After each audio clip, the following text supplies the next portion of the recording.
திருவள்ளூர் மாவட்டம் மூத்துக்கோட்டையில் விபத்து வழக்கில் காரை விடுவிக்க உரிமையாளர் அஜித்குமாரிடம் 10,000 ரூபாய் லஞ்சம் கேட்டதாக சிறப்பு உதவி காவல் ஆய்வாளர் பாஸ்கரன் கைது செய்யப்பட்டார்.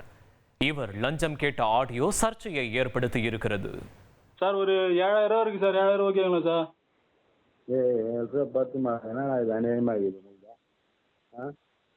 இல்ல சார் 10 ரூபாய் ஏத்துறாங்க. 10 ரூபா சரி சார், இப்போ ஆர்டி ஆஃபீஸில் எவ்வளோ கேட்பாங்க தெரியாது சார் எனக்கு. ஆர்டி ஆஃபீஸ்லாம் கேட்க மாட்டாங்க. உனக்கு கரெக்டாக இருந்துச்சுன்னா அவங்க கேட்க மாட்டாங்க. அப்படின்னா? ஆமாம். இன்சூரன்ஸ்லாம் பக்காவாக இருக்கு சார். அது எதுவுமே கேட்க மாட்டாங்க. எதுனா இல்லையானா தான் வந்து ஃபைன் போடுவாங்களா கண்டி. இது 3 இன்ச்சுனாலாம் ஃபைன் எல்லாம் போட மாட்டாங்க. அப்படிங்களா? ஆமாம். சரி சார், ஸ்டேஷனில் மொத்தமாக எவ்வளோ ஆகும் சொன்னீங்கன்னா நான் கேட்டு வந்துடுறேன் சார். இல்லை ஒரு 1 hour அந்த மாதிரி டைம் கொடுக்குறீங்களா சார்? ஏற்றுக்கலாம். சரிங்க சார். சார் இப்போ எவ்வளோ அட்வொகேட்டா? சார் சரவணா வந்தாருங்களா சார்? அவர் தானா? அவர் தான் சார். சரி வா. சார் ஏதாவது கொஞ்சம் பார்த்து பண்ணுங்க சார். எவ்வளோ சொன்னீங்கன்னா ரெடி பண்ணி வந்துடுங்க சார். நான் போய் அம்மாவோட முடியாது சார், அதனால தான் கேட்கணும் போயிட்டு.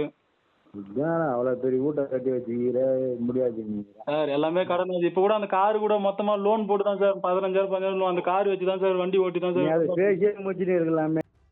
ஹரியானா மாநிலத்தில் மாதவிடாய் காரணமாக பணிக்கு தாமதமாக வந்த சுகாதார ஊழியர்களின் ஆடையை கலைந்து அந்தரங்க உறுப்பை படம் பிடித்து நிரூபிக்க சொன்னதாக எழுந்த குற்றச்சாட்டு சர்ச்சையாகியுள்ளது.